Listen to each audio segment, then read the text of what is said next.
Bom, retornando aqui agora, nós vamos fazer um exemplo, então, de como é essa questão do escopo, né? Essa visibilidade aí de como que a gente faz esse exercício e ver um pouco para bagunçar a nossa parte lógica aí e ver se está sendo compreendido.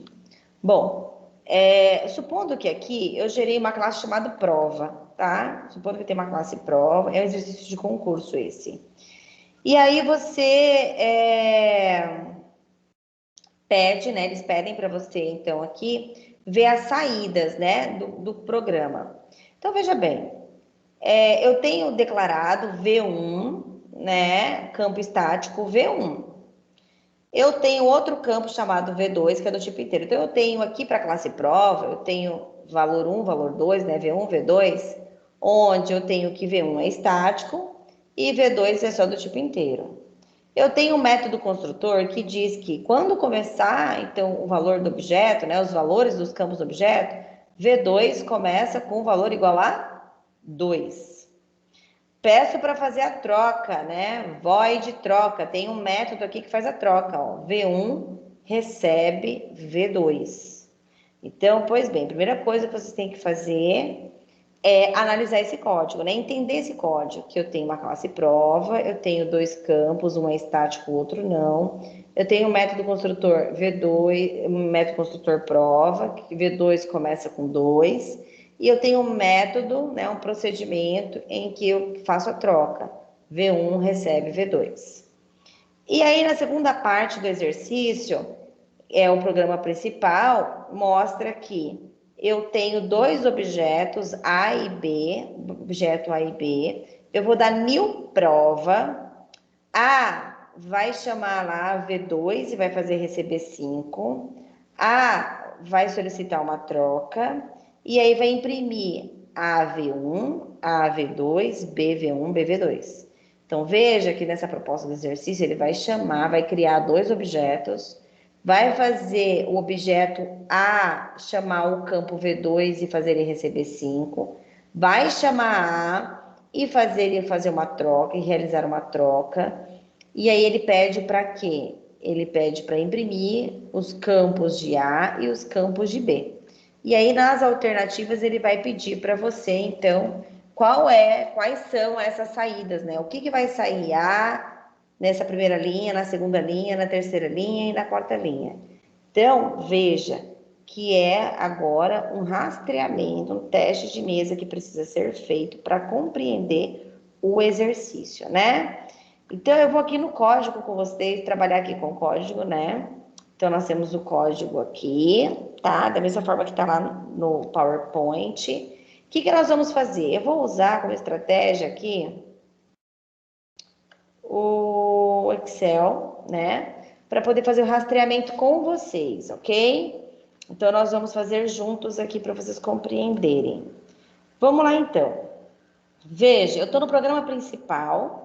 E o que acontece aqui, ó? Fora do programa principal, uma das primeiras coisas é que V1, né? V1 aqui, ele vem de prova, tá? Prova como campo estático. Mas para ser chamado, o que nós temos que fazer?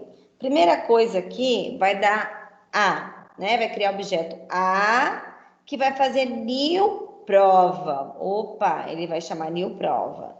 O que ele vai fazer então aqui? Vai chamar, então, V1, ó. Agora ele diz que V1 é um campo estático V1. Aonde que ele está declarado? Aqui, ó. Então, V1 vai começar com 1. Vamos marcar lá. A gente está no objeto A.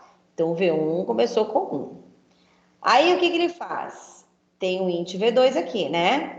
Mas lembre-se que as primeiras coisas que ele faz é chamar o método construtor. Quem é o método construtor? Prova. Prova diz que V2 começam com 2, tá? Beleza.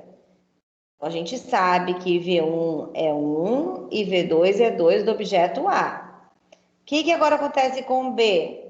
B, prova, né? B, new prova. Nós estamos construindo agora o objeto B. O objeto B, ele vai chamar o método construtor. Método construtor V2, né? Método construtor vai dizer que V2 é igual a 2, V2 é igual a 2. E o seu V1 é quem? V1 é o teu campo estático, é 1. Deixa eu apagar aqui, é 1, certo? Beleza. O que acontece nesse momento aqui, gente? Agora, próxima linha de instrução. Objeto A chama V2 igual a 5. Como aqui, gente, não está privado, veja que aqui está público, né? Esses campos estão públicos, por isso que a gente não está precisando usar get set, tá? Então, o que ele faz aqui? Ele chama A direto, AV2 e manda colocar 5. Então, ele chama AV2 e manda colocar 5. Então, deixou de ser 2 e passou a ser 5, né? Então, a gente tem um valor atualizado aqui nessa linha de comando. Então, agora aconteceu que V2 é igual a 5. E o que acontece é que ele chama A para fazer a troca. Ele chama A para fazer a troca. Então, lá no objeto A, ele pede que V1 seja igual a V2. Quem é V2? 5. Então, quanto vai valer V1 na próxima sequência?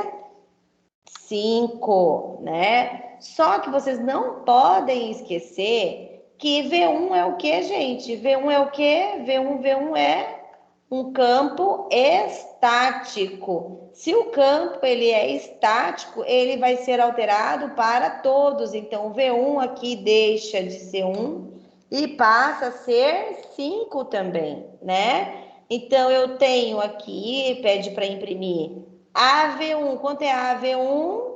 AV1 é, deixa eu marcar aqui para vocês, AV1 é 5. AV2 é quanto? 5. BV1 é quanto?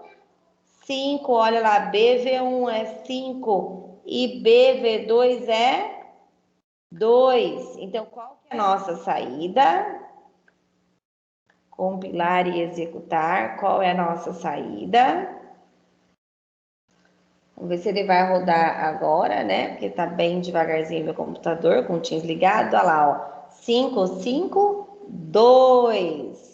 Então, a nossa alternativa, ó, 5, 5, 2. Então, qual vai ser a nossa alternativa? Letra D, tá, gente? Letra D. Então, aqui foi feito, né, uma questão de concurso que caiu um campo estático, exatamente para vocês verem a diferença de chamada. O que significa na prática um campo estático. Amanhã, na nossa aula, no encontro síncrono, então, nós vamos tirar mais dúvidas com relação ao campo estático. Não percam! 15 de janeiro, às 8 horas da manhã, eu e o Sérgio estaremos juntos na turma A e B, explicando sobre estático, array, e nós vamos fazer, então, voltar sobre casting. Ok, galerinha? Até mais. Um beijo, queijo.